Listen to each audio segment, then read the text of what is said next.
Hello y'all, hope you're all doing well. This is RJ here in Mount Pleasant, South Carolina. Just about a 10-minute drive outside of Charleston, South Carolina, right along Highway 17, coming up to Christ Church, also known as Christ Episcopal Church. It's actually a very historic church, and I've got some good news and some bad news, and kind of an irony of this place, but this is a fascinating historical church. Very old original church was placed here, among the first in the nation. In fact, the first building that was placed here was a wooden structure back in 1707. Just think about that, only 100 years ago so after Jamestown. And then they eventually put up this brick structure here, and it was actually burned down a few years later, about 1725. And when the British came through here, they burned it down again. So it burned down 2 times by the British. That was about 1782. And then when Union soldiers, so what they did is after the Union troops burned it down, they rebuilt it, refurbished it, and when Union soldiers came through here, they gutted it and destroyed the inside. They left it even worse shape. And then they used the inside of the church for a horse stable, just like they've done in many churches throughout the South. Now, when I was here last 5 years ago, there was a historical marker in the front that is now missing. But the irony is, there was a historical marker right over here that was gone last time, and they have restored the one just outside the fence. But this one is gone, and it's very disturbing that this historical marker is now gone. Now you can read about this if you do a search for Christ Church Episcopal, Mount Pleasant, South Carolina, and historical marker. So look up historical marker, Christ Church Episcopal, and you can read about what this said here. I don't know why it was removed. I really hope this church hasn't gone freaking Marxist woke like so many others have and actually removed the historical marker that was here. But you can see exactly the outline. It was right here. I remember reading this, and you can go, if you go right now to historical marker database, you can go see photos of this. So I took photos of this before, and I'm taking photos of it now, and I'm going to share before and after photos again on one of the many examples of historical markers just being removed. Many hope that they will just forget history and nobody will take notice or recognize it. It's very disturbing. That is full out leftism, communism, Marxism to me. So what this explained was what I just mentioned on this historical marker that was right here. I mentioned how this church building was first built back in 1707. Accidentally burned down the first time. British forces came through and burned it down again. And then the Negro Troops of Union soldiers came through and they decided to destroy the inside, vandalize it, destroy it, use it as a horse stable. Is that why they removed it? They don't want folks to really know how cruel and disgusting and unethical that Union soldiers often were. That took place all to the South, because we have seen this happen all over the place.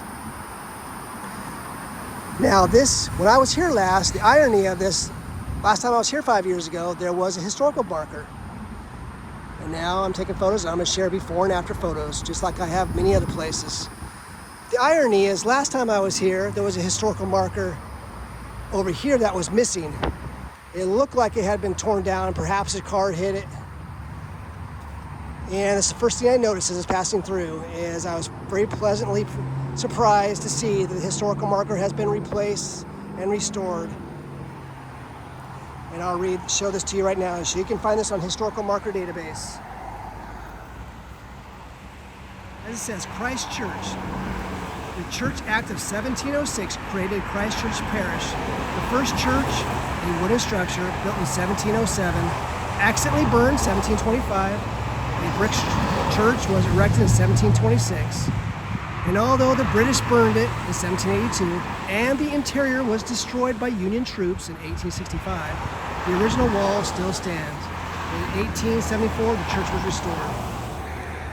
So I'm glad to see that this historical marker has been restored. Now when I saw this was missing, I immediately started looking around to say, oh, maybe, try to give them benefit of the doubt. Maybe they removed it, relocated it somewhere else. I could not find it anywhere here. It's very disturbing when you see historical markers being removed and war memorials and so forth. Very few Confederate memorials, war memorials, have been removed in South Carolina, thankfully, because of their preservation laws.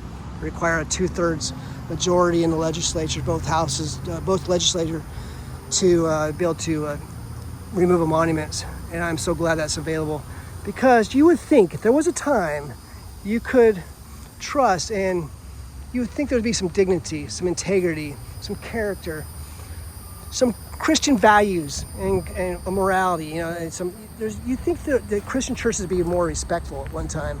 But unfortunately, just over, I think it was Ebenezer Church, there was a Confederate memorial over there, and that church decided to remove their war memorial from their grounds.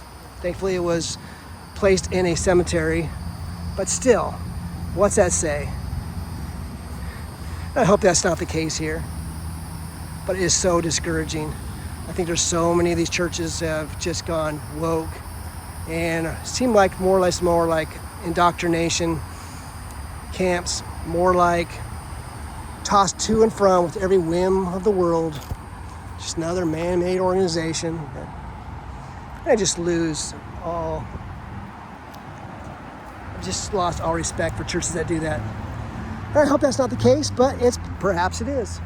Because those beautiful stained glass windows that were removed from the National Cathedral there in Washington, D.C., it was basically led by just one person. And sometimes that's all it takes, unfortunately. Even though they know it's in their gut, they know it's wrong. Even though they know it's flies in the face of human decency. I hope that's not the case here. But whatever the case, I'm mainly sharing this video so we can, so these are not forgotten. This is what historical markers are all about, so we don't forget what happens here. And yeah, there's a historical marker out here, and I appreciate that. I believe the original congregation placed that here decades and decades ago.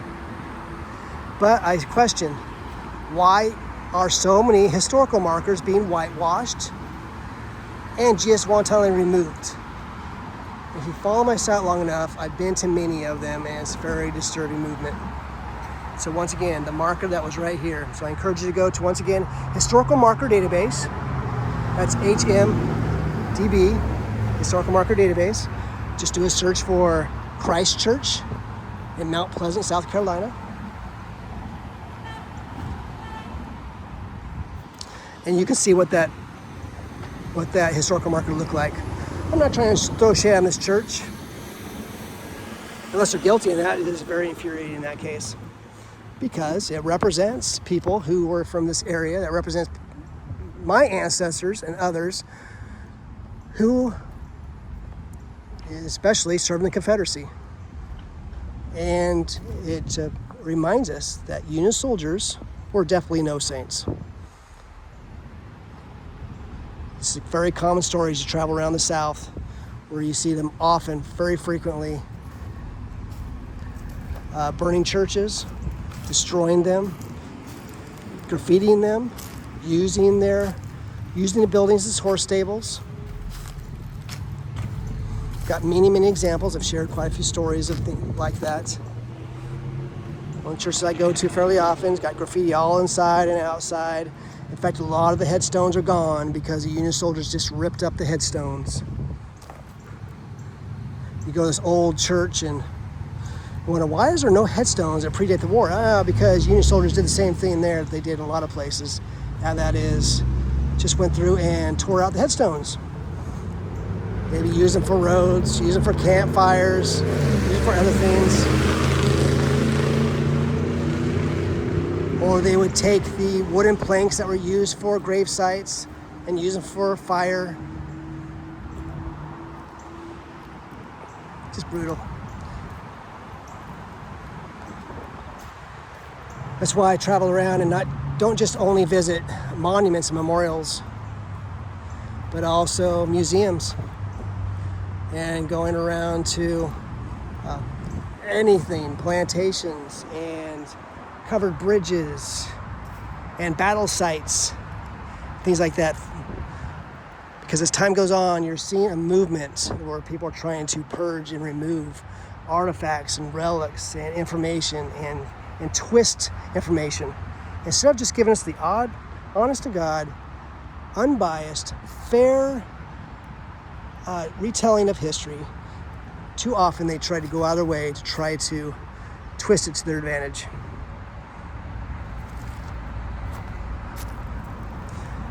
So when you got to watch out for that kind of things. And of course, it's not just things with the Confederacy, but we all know in the South, they didn't only remove Robert E. Lee from the high school because he was an honorable man. And you can't tie it to slavery because Lee he hated slavery. He considered evil. He wanted it to be abolished from the very beginning. He never bought a slave. Can't say it on that. And it wasn't just removing Robert E. Lee's name from schools, for example, or Davis Lee High School, or it wasn't just removing Stonewall Jackson's name from school or Jeb Stuart. No, they were coming after our founding fathers. And no surprise, right? We all warned about it. We all knew it was going to happen because they won't stop until there's people who would love to see Mount Rushmore and the Washington Monument and the Thomas Jefferson Memorial destroyed as well. And that's exactly what happened. So in Virginia, they removed the name of Thomas Jefferson from a school. And they removed the name of George Mason, the father of our Bill of Rights.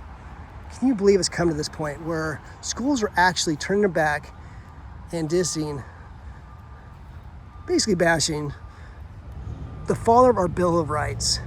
Unbelievable. And they also renamed the school, removed the name of Thomas Nelson, a man who gave his all. He was an intellectual giant, gave his all for the founding of this nation. Yet the leftists removed his name.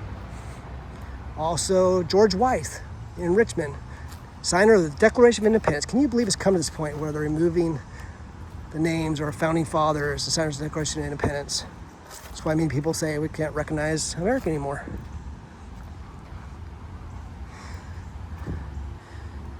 Now, I would like to find out what happened to this historical marker that's over here. And I'm hoping, that's what we need to do. We need to maybe call, ask, keep asking questions. I know they'll try to give us the runaround, just like they do with me all the time.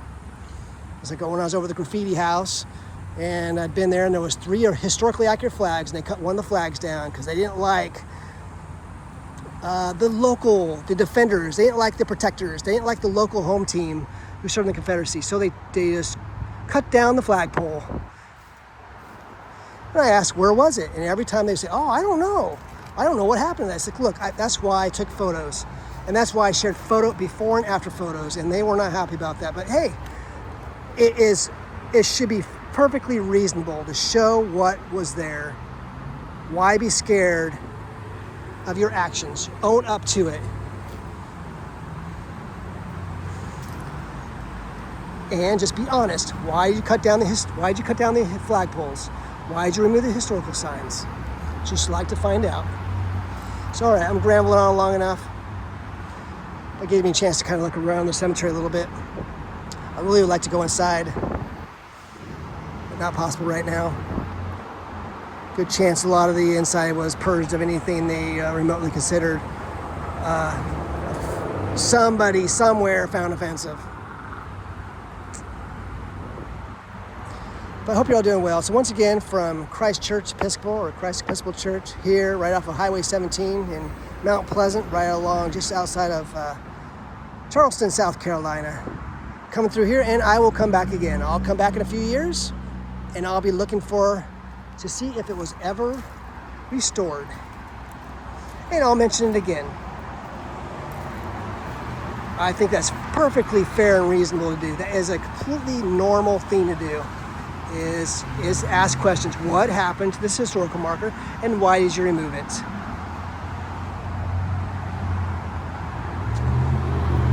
I wish this was open. I love to respectfully look around the churches. All right, y'all, so I'm gonna go ahead and finish this up now. From Mount Pleasant here at Christ Episcopal Church, where one historical marker was removed and another historical marker that was missing has been returned and replaced. Take care, y'all.